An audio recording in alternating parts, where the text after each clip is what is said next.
Hello everyone and welcome back to Planet Joe, a channel where I talk to you about planning, lifestyle, and organization. If you're interested in new videos every Thursday, be sure to subscribe. So today I'm going to be sitting down and talking to you about how I plan out my budget, how I do my finances, and all of the stuff revolving around planning my money. So I want to just get started with some facts about how I plan, how I budget. The answer is I don't have a budget, which sounds crazy, but it just didn't work. I'm trying to get back into it. We, over this past year, we're using Marissa from The Budgeting Wife. We were using her zero-based budget template, and it worked really well, but it just got kind of tedious to be going in every single week and putting in, this is what we spent on this, this is what we spent on this, especially since we don't have a joint checking account where our debit cards are connected to. We both have our own checking accounts and our own debit cards. It just kind of got like we had to sit down for 30 minutes every single Sunday and put everything in. And so I know we need to get back into it, but right now that's where it is. So the only budget we really have is for groceries. We spend about $120 to $150 every month on groceries, and that's it. We do all of our shopping in one place. We meal plan, we make a grocery list, and that has kind of made it really easy to not overspend when it comes to groceries. Oh, another important thing to know is that I'm paying off $15,000 in student loans. That is all the student loan money that I have received, so I'm working towards paying that off. I was saving for it in college, and I'm continuing to save for it. I just started paying them off this month because it was 6 months after I graduated, so everyone gets a deferment for 6 months until they start making payments. And then Parker does not have student loans, which we are super lucky about, and so grateful that he does not have any student loans to pay off. And then the biggest area of spending for me is eating out. It's just something that people my age tend to really enjoy because it's a social experience. And so I'm trying to get better at kind of planning out when I'm eating out, only eating out a certain amount a month, and then tracking how much I'm eating out every month. Those things have been really helpful just in terms of me keeping that under control. So the first thing I want to talk to you about is sinking funds. So if you don't know what sinking funds are, they are recommended by the financial advisor Dave Ramsey. He's really famous. He's written textbooks. He's written plenty of books about how to pay off debt, how to plan your finances, all of that. Definitely check him out if you have not heard of him already. But basically what sinking funds are is it's a place where you can have money saved for specific things, short-term savings goals, and then everything has a name.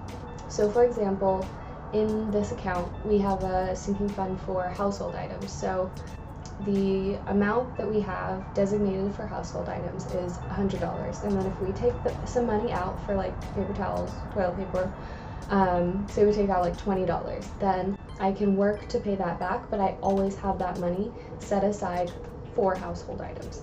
And then last year, Parker and I wanted to go to Disneyland, so we saved up. We put the money in our sinking funds every month for Disneyland, and then once we had enough money, we were able to take it out, buy the tickets, and go.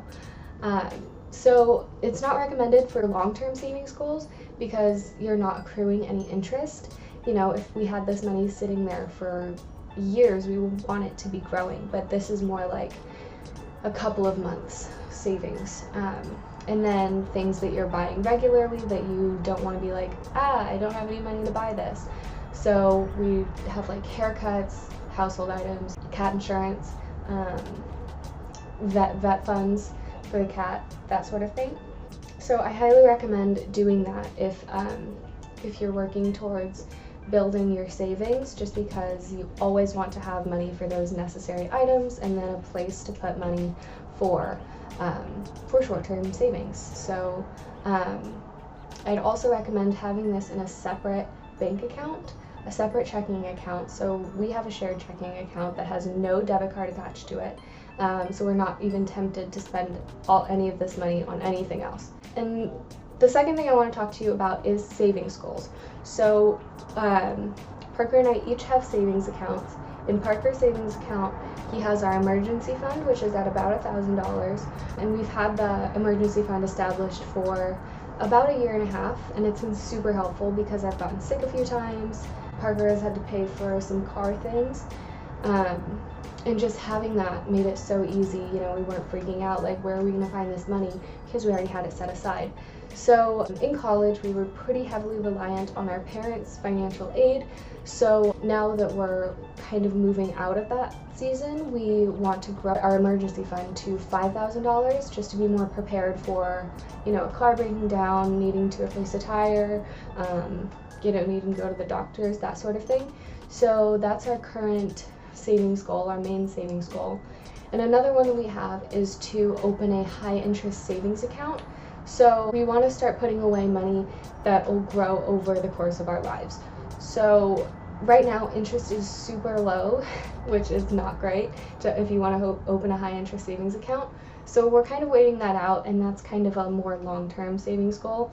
And then once we're able to do that, the money will be able to accumulate interest over the course of the years that it's in this account. And then last, I want to talk to you about some great recommendations of people who are just putting out amazing financial planning content. 2 of them are on YouTube, and then 2 of them are podcasts. So the first one, who I already mentioned, is Marissa over at The Budgeting Wife. Her content on financial planning is so amazing for people who are sharing their finances. I cannot recommend it enough because she has so much content about this. And she talks about paying off debt. Her and her husband paid off a huge amount of student loans. So check that out if that's something that interests you. Her templates are available on Etsy to purchase, and she also has a course, and I recommend all of it. It's just so great. And then my second recommendation is Chelsea over at The Financial Diet here on YouTube. She talks about things like meal planning. She does a lot of like budget hot topics, and her sit-down videos are great. And they also have these like people send in their financial journey stories, and so they'll animate it and make it like this cool little movie for you. So those are also really great videos. I always check them out when she posts them. And then she's also starting a podcast with The Financial Diet, so I encourage you to check out her latest video just to get all the information about that. And then the second podcast that I recommend is called The Fairer Cents, C-E-N-T-S, like money. And it's these 2 women, and they kind of talk about the FIRE movement, financial independence movement, and stuff through a more realistic perspective, especially if you're a minority, especially if you're a woman, and just how to get ahead in this financial planning journey of yours if you haven't already been given these advantages that some people have. So I really appreciate their take because I think it's very interesting. Their podcast is on Apple Podcasts, Spotify, all of the places where you would stream, so be sure to check that out. And that's all that I have for you today, so thank you for watching. If you enjoyed this video, please let me know. If you want to see more content like this, like budget planning videos, anything like that, just let me know in the comments, and be sure to like this video. Thanks for watching.